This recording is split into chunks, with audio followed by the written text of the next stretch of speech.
nggak semua orang yang bisa ngombat bisa jadi penyair ya teman-teman.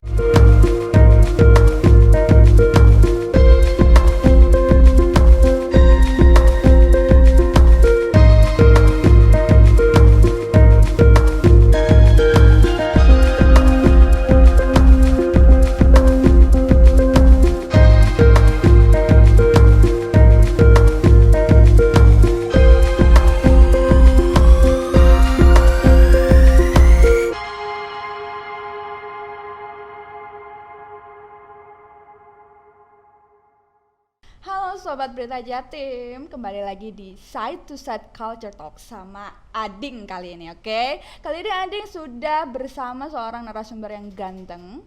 Dia juga romantis, something kayak roman becisan gitu. Kita nggak tahu ya nanti bener-bener romantis apa enggak, orangnya bener-bener romantis apa enggak.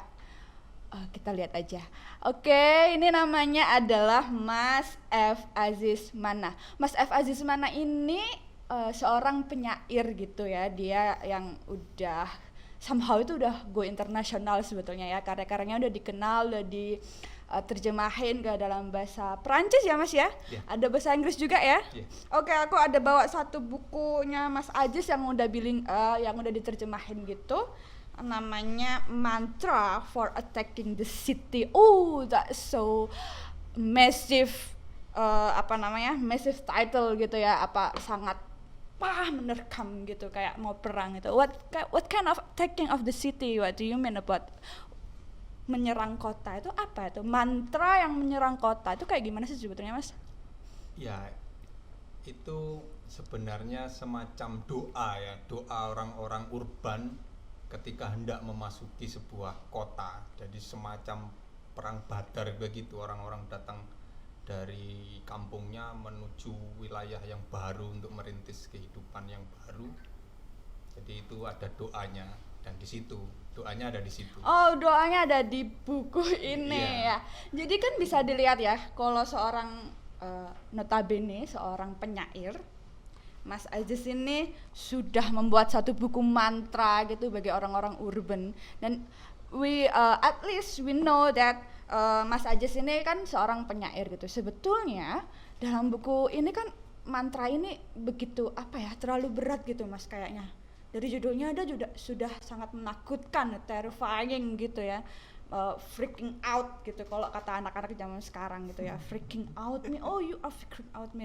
Jadi kayak buku mantra ini, Mantra for Attacking the City itu terlalu berat gitu. Padahal saat ini nih kasusnya nih ya, teman-teman seumuran Ading ini atau di bawah Ading gitu tuh, Ading BTW masih 17 tahun ya ini ya.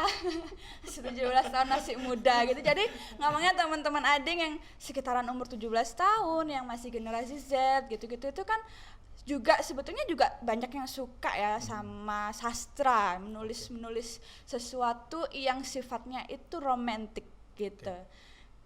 Dan kayaknya buku yang kayak gini tuh terlalu berat gitu. Sebetulnya di fenomena zaman sekarang itu teman-teman sudah mulai nulis gitu di Instagram feed-nya dia, di Instagram story kayak kerinduan adalah apa gitu yang senja-senja gitu ya Mas ya.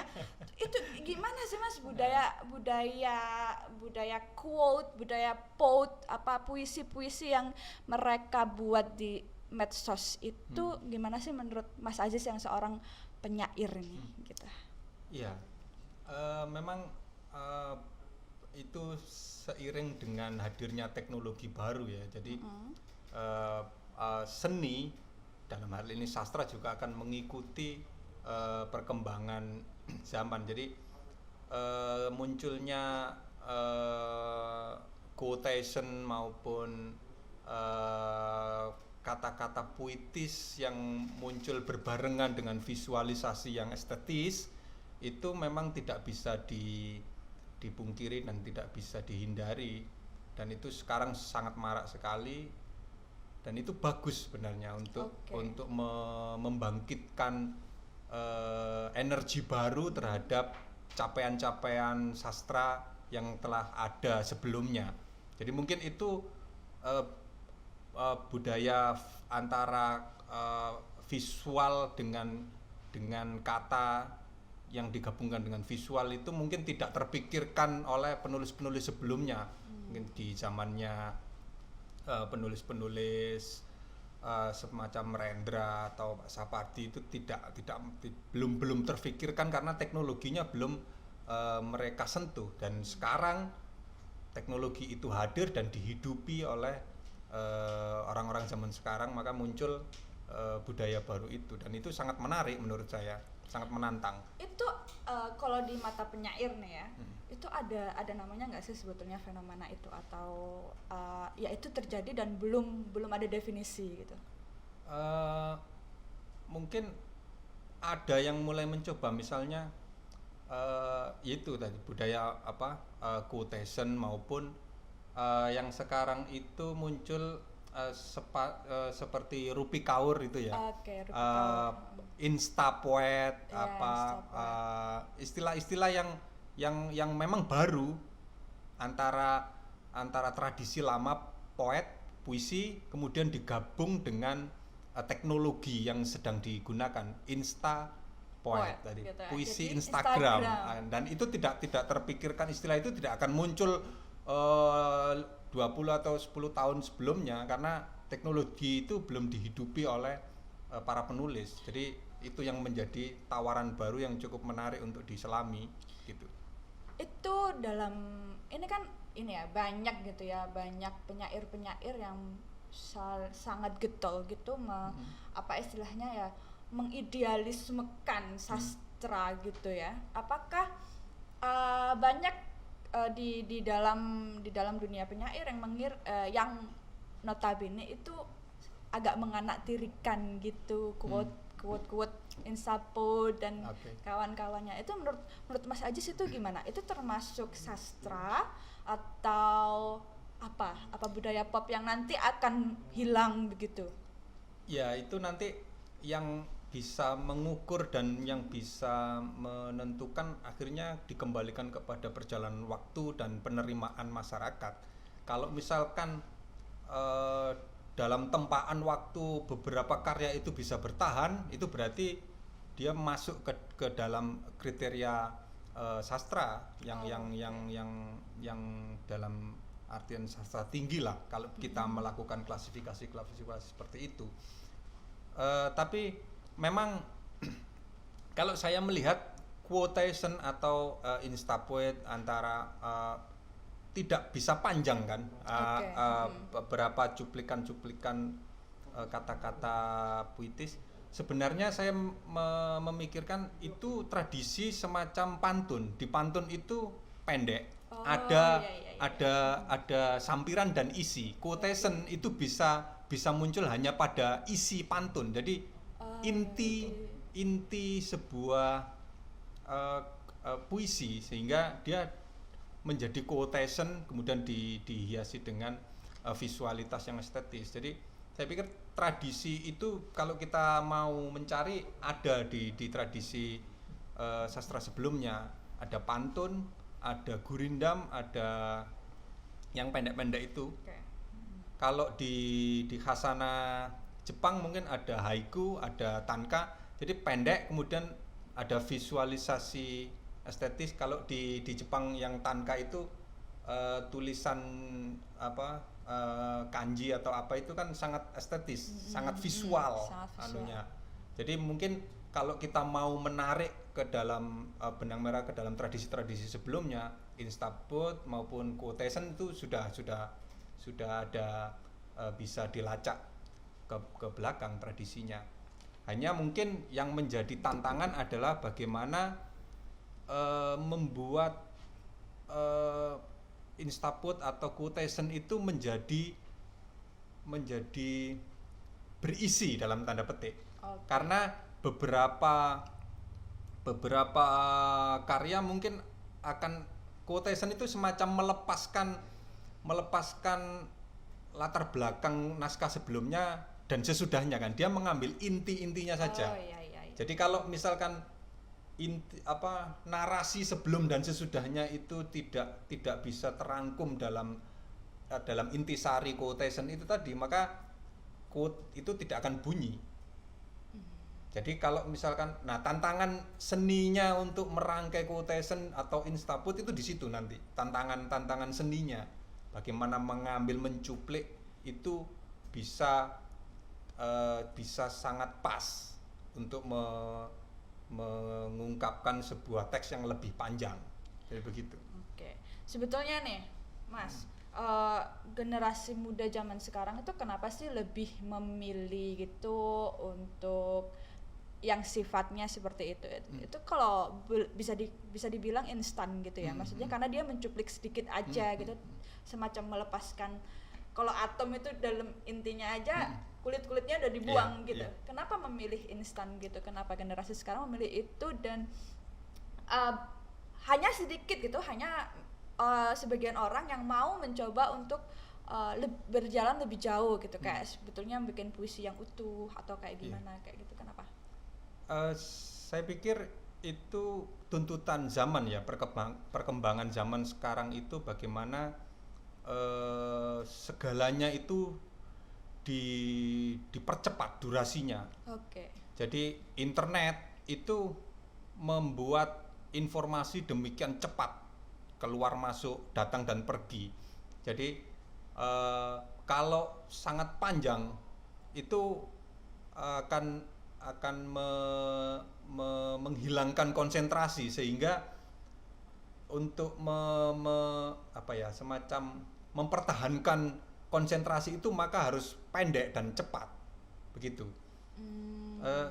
Makanya ada muncul misalnya flash fiction, jadi cerita pendek yang pendek. Nah, semacam juga instapot atau quotation itu. Jadi karena kecepatan informasi itu teknologi, maka konsentrasi orang akan semacam percikan-percikan. Jadi dia akan memunculkan karya yang sifatnya percikan-percikan pemikiran. Percikan-percikan, ya itu tadi inti-intinya. Jadi kalau di dalam tradisi pantun mungkin sampirannya akan dihilangkan, karena ini sudah ndak dia langsung masuk ke dalam isi pantun. Jadi mungkin tradisi itu karena kepentingan teknologi yang sangat cepat itu. Mungkin dalam kebiasaan di dunia jurnalisme, misalnya di dunia online itu juga ada yang memanfaatkan strategi clickbait. Jadi dia isinya sudah nggak penting, jadi yang penting judulnya saja. Judulnya untuk mencuri klik itu. Jadi heboh duluan gitu ya Mas ya. Itu. Kayak nanti isi bisa bodong gitu ya, heboh duluan gitu. Ngomong-ngomong masalah Instagram sama medsos, sebagai seorang penyair yang bukunya sudah 6, ditulis dalam bahasa Inggris dan Perancis, yang nulis buku yang judulnya Mantra for Attacking the City yang begitu berat itu, apakah seorang F. Azizmana punya Instagram dan medsos? Punya lah, pasti. Punya. Mengikuti zaman ya, nggak mau ketinggalan. Oke. Sebetulnya umurnya berapa sih? Saya masih 21. Aduh, kita masih cocok. Kan masih 17 kan ya. Jadi oke lah gitu. Jadi sebetulnya Fajis Mana yang masih berusia 21 tahun ini tuh menggunakan Instagram itu untuk apa? Ya, pertama untuk bersosialisasi tentunya, karena fitrahnya jejaring sosial kan untuk bersosialisasi. Yang kedua memang untuk mencari tantangan-tantangan baru. Di situ ada semacam tantangan untuk memaksimalkan teknologi itu untuk mencapai sebuah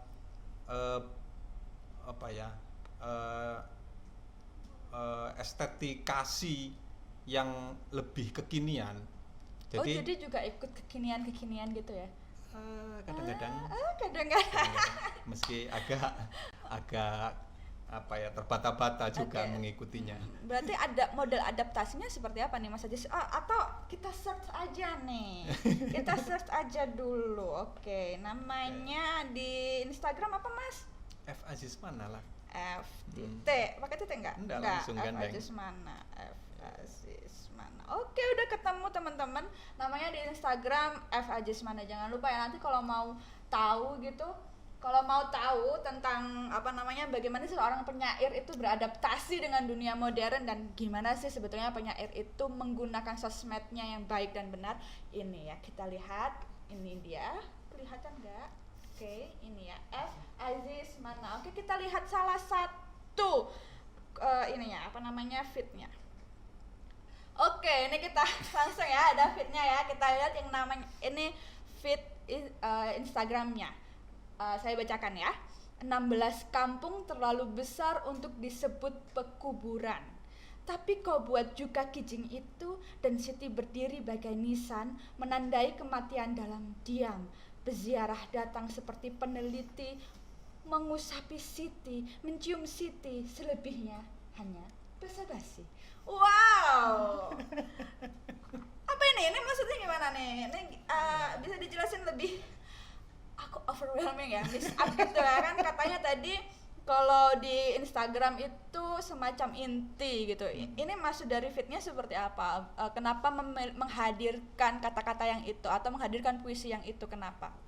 Ya, itu satu bagian atau cuplikan atau quote dari buku Siti Surabaya yang baru saja saya tulis, saya luncurkan yang dalam bahasa Prancis itu. Ya. Oh my gosh. Dan kebetulan itu saya unggah tepat pada saat ulang tahun Kota Surabaya. Berapa itu? Akhir Mei itu ya. Ya, itu memang sebagian besar puisi dalam buku itu berkisah tentang Kota Surabaya. Jadi yang namanya Siti itu orang urban yang masuk ke Surabaya tadi. Saya unggah untuk memperingati ulang tahunnya Surabaya. Jadi mungkin itu tidak bisa menggambarkan secara keseluruhan dari naskah buku puisi itu, tapi mungkin ada tenaga yang bisa ditangkap oleh pembaca tentang naskah buku itu. Jadi spoiler gitu ya. Oke, biar orang-orang penasaran. Mau tahu nggak kelebihan kelanjutan dari puisi yang di-post sama Mas Ajis tadi? Bukunya dibeli dong ya. Gitu ya Mas Ajis ya. Oke. Ngomong-ngomong tentang Surabaya, tadi kan ngomongkan Siti Surabaya ya. Siti Surabaya. Ini ada minuman namanya SBY. Oh iya. Oke. Oke. Ini ada namanya SBY teman-teman gitu ya, sahabat Berita Jatim. Boleh dicoba Mas? Oke. Aku Oke. Kita coba dulu ya. Ini kayaknya lemon tea. Oh ya, ini bener lemon tea. Rasanya manisnya oke. Gimana Mas Ajis? Manisnya oke nggak? Segar sekali. Manis sekali, dan kecut gimana gitu. Oh, ada kecut-kecutnya. Harus ada dibumbui kecut-kecut itu ya biar tambah asik gitu. Jadi kalau penasaran ini rasanya SBY gimana, bisa dong kita pesen gitu lewat online Mas Ajis. Sekarang kan semuanya online ya Mas Ajis ya. Tidak perlu gitu. pergi jauh-jauh dan capek-capek. Nggak perlu capek. Cukup nanti dengan panas. rebahan. Iya, bisa langsung. SBY langsung datang. Bener juga. Tadi kita udah kenalan sama Instagramnya Mas Ajis. Sekarang kita kenalan sama Instagramnya SBY. Ada nih namanya sama kayak yang ada di botol. Tulisannya ESBEEYEE ya, bisa dicari di Instagram SBY. Itu banyak, nggak hanya cuma minuman ini, ada boba-boba dan lain sebagainya yang bisa kalian cicipi selagi nonton podcastnya Berita Jatim. Pemiliknya Bapak Presiden kita itu? Insya Allah jadi presiden. Kalau banyak yang beli ya. Jadi presiden kalau banyak yang beli. Siapa tahu nanti kita jadi menterinya gitu ya. Menteri penyair. Wah, luar biasa, biar sastra Indonesia lebih terangkat. Jadi nanti kalau Pak yang CEO-nya ini kalau jadi presiden, jangan lupa ya, Mas Ajis di sini diangkat jadi menteri biar sastra Indonesia jadi lebih maju lagi, gitu ya Mas Ajis ya. Oke. Oke Mas Ajis, satu pertanyaan lagi. Saat ini kan banyak gitu ya puisi-puisi yang digunakan buat gombal gitu. Karena kan oke. puisi identik sama romanticisan, sama romantism kayak gitu. Itu uh, berarti semua orang yang bisa bikin gombal-gombal gitu punya potensi jadi penyair nih Mas Ajis. Ya bisa jadi seperti itu, tapi eh, untuk bisa melangkah kepada sebenar-benarnya puisi akan dibutuhkan tantangan. Jadi tantangan itu mencari kebaruan. Oke. Jadi kalau misalkan romantisisme, misalkan puisi-puisi percintaan, itu kan sudah banyak yang menulis. Kita hidup di abad berapa ini? 21 lebih. Misalnya Neruda, Oke. Pablo Neruda. Kalau kita menggombal tidak bisa melebihi capaian Neruda, matilah kita. Berarti Jadi kita harus menggombal yang bisa melebihi Pablo Neruda. Masya Allah, itu tugas yang besar, lebih Nah, besar daripada itu. jadi seorang presiden. Jadi nggak semua orang yang bisa gombal bisa jadi penyair ya teman-teman. Jadi Iya. kalau mau jadi penyair yang benar-benar dan tahu caranya gombal dengan baik dan benar, bisa follow Instagram Mas Ajis, terus kenalan di sana. Terus yang penting beli bukunya, oke teman-teman, Sobat Duta Jatim. Sampai jumpa di segmen berikutnya. Bye.